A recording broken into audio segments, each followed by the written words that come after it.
All right. I'm going to be honest with you. I've noticed a disturbing lack of excitement around one Davis Compton Mills. That's right. His middle name is Compton. If you thought he lacked cred just because he went to Stanford, his middle name is Compton. And I do think, regardless of whatever Davis Mills' ceiling is, I think we're going to see a better version of him than we saw in the first couple of years because he's been in the same system for a couple of years. This is a much better system, and he's playing with receivers with whom he's familiar. Plus, please, let's not forget that this is the man who delivered unto us CJ Stroud when he could have thrown an easy as an obvious interception. No, he went to Jordan Akins right through the hands right there. And who knows if the Texans would have drafted Bryce Young or not. But let's not forget the 2-point conversion where it wasn't his first option, Jordan Akins, but he found him in the end zone. Everybody acted like it was a foregone conclusion that there would be a 2-point conversion. It wasn't necessarily that simple. What else did I add to that? Oh, this is where we really summed it up. And at the very end, just are we going to get the number 2 overall? But yes, we are. We're going to get the number 2 overall pick. So that's Davis Mills tonight. I'm not sitting here. I'm not going to try to sell you on Davis Mills becoming the next Kurt Warner or some other late bloomer or anything. I think he has flaws. I think in training camp, he's had some incredibly good moments. There's other points in training camp where he's messed up some of the easy stuff. But I think there's a connection with John Mechie. There's a connection with some of these other guys that he's had some time in system with that might pay dividends tonight versus a bunch of backups for the Chicago Bears. How many of the Texans starters will be playing? I'll see who play on Thursday. I'm not going through a list of who's playing, who's not playing. I'm not going through that list. You guys will see on Thursday who steps out there. All right? See you guys. Well, hey, come on, D'Amico. That's about as short as D'Amico's ever been in a press conference. After losses, after disappointments, after anything, he had no patience for it.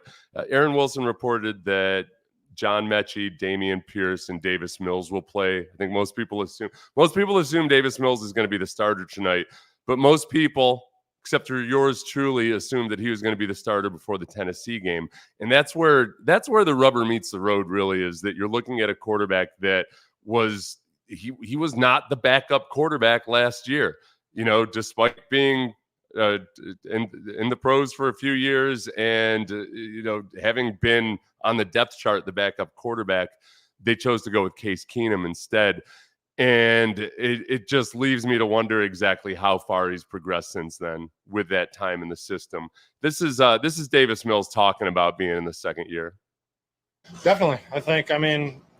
Fortunately, if I think about myself, this is the first year for me, my 4 years in the league, where I've been able to stay in the same scheme twice. And those guys, seeing a lot of those guys in that room, you mentioned Hutch and Metch, and I think Johnny Johnson has done a great job too, stepping up, and those guys really making a leap to go out there and fight for their time. And so the couple of the names you mentioned there, Mechie is a big one, and Mechie is one of the reasons that I'm expecting a better performance out of Davis Mills, and for two purposes. One, the Texans have to find out exactly if he's good enough to be their backup quarterback or if they got to start looking elsewhere. Two, and I know this seems very unlikely, but there's so many teams running a Kyle Shanahan-derived system right now, or in Cleveland where it's through via Kubiak that Stefanski brought in a lot of these concepts, but very similar. Remember that Bill O'Brien brought in Brian Hoyer and Ryan Mallett just because they had time in his system. So when a Matt Stafford or somebody else like that goes down, all of a sudden a guy like Davis Mills, if he looks good in the preseason, might become that much more appetizing. And we'll show you a little bit of John Mechie here in a second. This video is brought to you by BetUS, where right now you can get 125% bonus on your first 3 deposits. It's fast. It's an easy deposit and withdrawal process. Fastest payouts in the industry, and they've got 24/7 personalized service, 365 days a year. So if you're looking for live wagering, you can get it tonight during this game for through BetUS. And the guy that I want to really talk about is John Mechie. And I know I did a video on him I did a video on John Mechie Go out there and yesterday, fight a lot for of you their have seen it. Shut up for a second, Davis. I'm trying to help you out here. their time. And John Mechie. This is Davis Mills to John Mechie. There are a few connections like that through camp, and because John Mechie hasn't had a lot of opportunities to run with the ones, we've been seeing more of that. John Mechie, vicious in his cuts. I don't know why that's cut up like that. Aaron, okay, there we go. That's the one we wanted to see versus Kalen Bullock. Xavier Hutchinson, Robert Woods. I don't know how much Robert Woods will play tonight, given that he's a super vet, and yet there's all these other guys. Skoranek has looked good. There's all these guys that are veteran players, run the right routes. Skoranek's been in this system, even though he came over in the spring. And I think when it's backups versus backups, if this Texans team is genuinely better and in position to compete for a championship this year, then you better have better backups too. You better be a deeper team. And I think they might be. One other thing about Davis that we might get to see a little bit more of in this system is that we forget sometimes, I think just because his 40 time was bogus. Remember they claimed that he ran like a 4.6 at his pro day. I don't buy that, but he's not Daniel Jones level sneaky, deceptively fast, but we saw enough of this that he can run. And that comes into play in the preseason too. I'm having all these great memories of Davis Mills and some of the good times. I'm going to get to your comments here in comments here in a minute. There's one guy, JT Sullivan, really bright guy. He broke down some film a couple of years ago of Davis Mills versus the Eagles, where Davis made some good plays early in that game, but had a late interception. JT kind of paints the whole picture of maybe the whole Davis Mills experience in the time we've seen him. The next one, the anticipation. Look at the anticipation for Mills. He lets that ball go. The wide receiver's not even at the 15, not even close to turning his head. That's Philip Dorsett. Now the ball. So in case you can't see that if you're watching on the film, Davis throws the ball directly to the defensive back, except was behind him. Okay, but the wide receiver's still not looking. Still not looking. I mean, obviously, we think we're on the wrong page, and the wide receiver's not even looking. We're that far off the same page. We're not even reading the same book. So there was a lot of that year. There was a lot of just guys not looking like they're on the same page, guys not looking for the ball when they should have made an adjustment. Dorsett might have read the coverage differently or the leverage of the DB differently than Davis Mills. There were times in that game when JT O'Sullivan was really impressed with Davis Mills' anticipation, improvising on the move. And we saw that. Like, we saw that throughout his time, was that he would make some good plays. He would make some tight window throws. It just was that he wasn't consistently accurate enough. JT's got a little bit different energy than me, so just bear with me for 30 seconds. I think he sums up some of the downside of Davis from that game pretty well. I think we saw some of potentially what are the limiting factors in his game right now. As far as specifically the deep ball accuracy, there were a few opportunities in that game, whether they were out of structure, whether they were in the pocket with kind of deep double moves down the field, whether they were accuracy elements.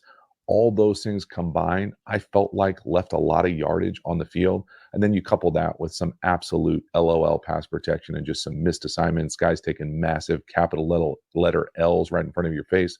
And it's tough to play quarterback. Yeah, different energy level, but he's much, much smarter than me. I highly encourage you to check that out. The BetUS link is down below, by the way, in the description. If you got the itch, let's take some comments here. That's the other part about Davis is it's impossible to judge him completely accurately and fairly, given what a mess everything was throughout that entire time. I do just think that, like we've seen in camp at times, sometimes he makes the easy stuff too hard. And you can only excuse so much of that away. So I'm really hopeful that, kind of almost like a poor man's Matt Schaub, maybe, that Matt Schaub playing in a system like this became the absolute best version of Matt Schaub, which was a pretty good version. I know we've all been beaten about the head and ears with the 2-14 season, but like when Schaub was really clicking in this offense, it was really good. What did he have? He had this system. He had weapons. He had a good quarterbacks coach and and offensive coordinator in Gary Kubiak. He had the influence of Kyle Shanahan at times. So I'm hoping that we get like a different version of Davis Mills than we've seen before. Mary Buckley, yes, I'm very excited as well. I wonder if he regrets giving the Texans his replacement. I know he just delivered him. Might have to actually trade Mills. I mean, there's that chance if they get that offer. I don't think they've got an emotional attachment to him necessarily. It is Nick Casario's first draft pick, but other than that, I don't think he's so tied to him that he would never part with him. Said this on Stu's stream, but I want to see Petri get game reps at nickel. Practice is practice. Need to see what it looks like in a game. Yeah, there are a whole bunch of guys that are like starters on the depth chart that I don't think are starters like 100% stamped and confirmed. And I think Petri is one of those guys. There are a lot of wide receivers out there, like let's say Stephon Diggs, that I'd rather see if they're going to play man, I'd rather see Des King against those guys than Jaylen Petri. But the Texans don't play as much man as most teams in the league, and I don't think they will this year with the pass rush they have. So I don't think that Petri's going to be the bona fide everyday, every down starter at nickelback. I think it's going to be when they see fit and when the game plan allows it, they're going to do some creative stuff with him. But I think he needs as many reps as possible. Any hope Mills shows out? If you think about it, he got a rough start in the NFL, right? Yeah, I mean there's a little bit of starting anew and giving him that opportunity. I'll tell you what, Brickva, I can't say he's a solid quarterback. I think there's a chance that he could be a solid backup quarterback, and that a team that loses its starter might look at him as, all right, look, we've got a good defense. We need a guy that can just steady the ship. He knows the system, or he's familiar with a similar system. Then let's bring him on in and see what he can do.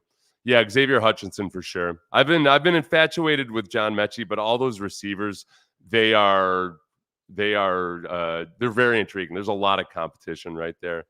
Mills is mid at best, which would be less than solid, and yet mid at best is still backup quarterback territory, right? Catch 22 for the Texans. If he's okay tonight and throughout preseason, they'll feel good about having an okay backup. Yeah, that's where I wish. The old philosophy of always be drafting quarterbacks. I'm kind of in that boat now, because now you've got Case Keenum, who's awesome for his veteran presence, and you've got Tim Boyle, who's Tim Boyle. I mean,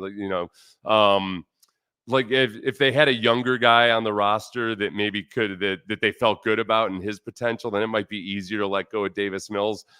But it all comes down to, man, all right, if Case Keenum has to step in for a game or two, then you can work with that.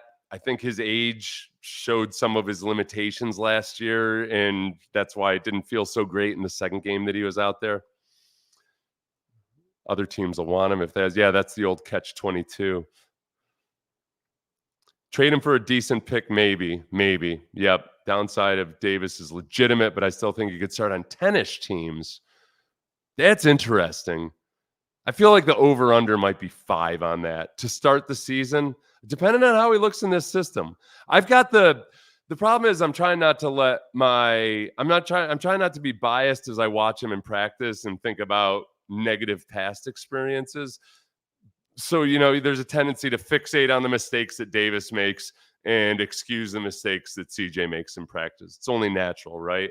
It's the easy stuff. It's when he messes up the easy stuff that concerns me. That old lack of accuracy, the kind that, really like gave Nico Collins managed to have a low catch rate, but without any drops 2 years ago, partly because he was getting targeted with really inaccurate passes.